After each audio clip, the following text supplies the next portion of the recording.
नमस्कार, आप the Bihar plus देख रहे हैं। मैं हूं परमवीर सिंह। बीजेपी के अंदर भूचाल आ गया है। प्रशांत किशोर ने बीजेपी के दो वरिष्ठ नेताओं पर गंभीर आरोप लगाए, जिसके बाद भारतीय जनता पार्टी के अंदर ही अब इस्तीफे की मांग उठने लगी है। बीजेपी के वरिष्ठ नेता पूर्व केंद्रीय मंत्री आर.के. सिंह ने सम्राट चौधरी और दिलीप जायसवाल से इस्तीफे की मांग कर दी है।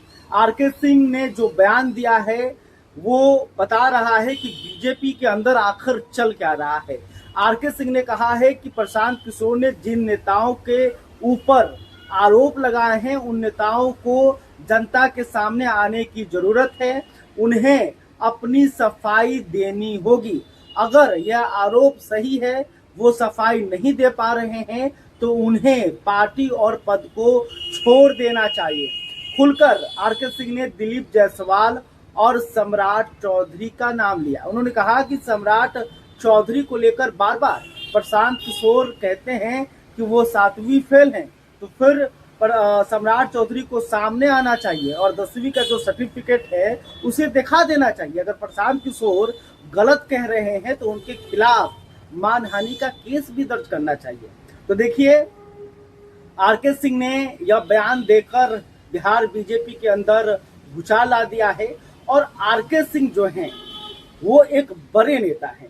प्रधानमंत्री नरेंद्र मोदी के साथ काम करते थे और प्रधानमंत्री नरेंद्र मोदी भी आर.के. सिंह को बहुत पसंद करते हैं। आर.के. सिंह की ईमानदारी की चर्चा न सिर्फ बीजेपी में होती है, बल्कि विपक्ष के नेता भी ये कहते हैं कि आर.के. सिंह बहुत ही ईमानदार और काम करने वाले नेता हैं।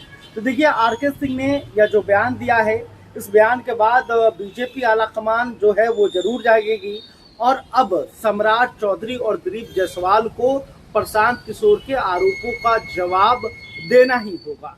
इसके अलावे आर.के. सिंह ने कई नेताओं पर भी भड़ास निकाला। उन्होंने कहा कि जो नेता भ्रष्टाचारी हैं, जो अपराधी हैं, जो ड्रग्स का कारोबार करते हैं, उन्हें भी एनडीए में लाया गया है और एनडीए की तरफ से अगर उन्हें उम्मीदवार बनाया गया तो फिर उनका हम खुलकर विरोध करेंगे। और देखिए, हाल ही में आर.के. सिंह ने पवन सिंह से मुलाकात की थी और आर.के. सिंह ने यह भी कहा था कि पवन सिंह को बीजेपी में लाना चाहिए। तो यानी कि राजपूतों की गोलबंदी भी आर.के. सिंह कर रहे हैं और आर.के. सिंह को लगा कि पवन सिंह के कारण ही राजपूतों का वोट नहीं मिला, इसके कारण ही उन्हें लोकसभा चुनाव में हार का सामना करना पड़ा। तो देखिए, तो आर.के. सिंह जो हैं वो बीजेपी आलाकमान को संकेत दे रहे हैं कि अगर हमारी बातों को गंभीरता से नहीं ली जाएगी, हमारे मांगों को अगर पूरा नहीं किया जाएगा, तो फिर हम बागी हो सकते हैं और इसका खमियाजा जो है पार्टी को उठाना पड़ सकता है।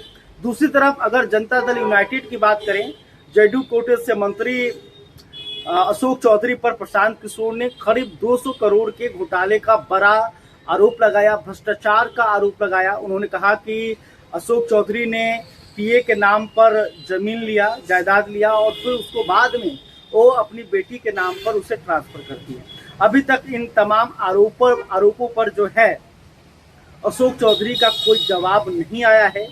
हालांकि जो नीतीश कुमार की पार्टी है जेडीयू, उन्होंने अशोक चौधरी का बचाव नहीं किया है। जेडीयू पार्टी के जो मुख्य प्रवक्ता हैं नीरज कुमार, उन्होंने साफ साफ कहा कि हमारी पार्टी की परंपरा रही है कि अगर किसी नेता पर आरोप लगते हैं तो उस नेता को उन आरोपों का जवाब देना होता है। अगर यह कोई आरोपों का जवाब नहीं देता है तो फिर यह पार्टी के लिए ठीक नहीं है। खबर यह भी है कि नीतीश कुमार भी अशोक चौधरी से काफी नाराज है और अशोक चौधरी को सीएम आवास भी बुलाया गया था और अशोक चौधरी की जमकर फटकार जो है नीतीश कुमार ने लगाई है। ऐसी खबरें आ रही है। खबर यह भी है कि अशोक चौधरी से कभी भी नीतीश कुमार जो है इस्तीफा ले सकते हैं। तो देखिए, प्रशांत किशोर के आरोपों से न सिर्फ बीजेपी के अंदर भूचाल आया है, बल्कि एनडीए के अंदर भी भूचाल आ गया है। अगर आर.के. सिंह ने जिस तरह से मांगे अपनी रखी है, जिस तरह से वो इस्तीफे की मांग कर रहे हैं और बीजेपी आलाकमान की तरफ से ऐसे निर्देश आ जाए तो जो खतरा है वो दिलीप जायसवाल के ऊपर भी मंडरा रहा है। दिलीप जायसवाल के ऊपर भी लगातार भ्रष्टाचार के आरोप जो हैं वो प्रशांत किशोर लगा रहे हैं और दिलीप जायसवाल पर हत्या जैसे गंभीर आरोप भी लगे हैं। तो दिलीप जायसवाल जो हैं वो काफी दिनों से चर्चा में हैं और दिलीप जायसवाल के तरफ से कोई पलटवार या फिर सफाई जो है वो प्रशांत किशोर के आरोपों पर नहीं दी गई है। खबर ये भी है कि बीजेपी आलाकमान जो है कि विधानसभा चुनाव से पहले बिहार बीजेपी के प्रदेश अध्यक्ष दिलीप जायसवाल को हटा सकता है, यानी कि प्रदेश अध्यक्ष के पद पर कोई नया चेहरा आपको देखने को मिल सकता है। यानी कि आरके सिंह ने जिस तरह से मांगे की हैं, आरके सिंह ने इस्तीफे की मांग की, प्रशांत किशोर जिस तरह से एनडीए के नेताओं के पीछे हाथ धोकर पड़े हुए हैं, अब उसका असर बिहार एनडीए में होता हुआ नजर आ रहा है। खैर, अभी तक आपने हमारे चैनल को सब्सक्राइब नहीं किया है तो तुरंत कर लें। इस खबर को लेकर आप क्या सोचते हैं कमेंट करके बताइएगा। वीडियो फेसबुक पर देख रहे हैं तो हमारे पेज को भी लाइक कर लें। बहुत बहुत धन्यवाद।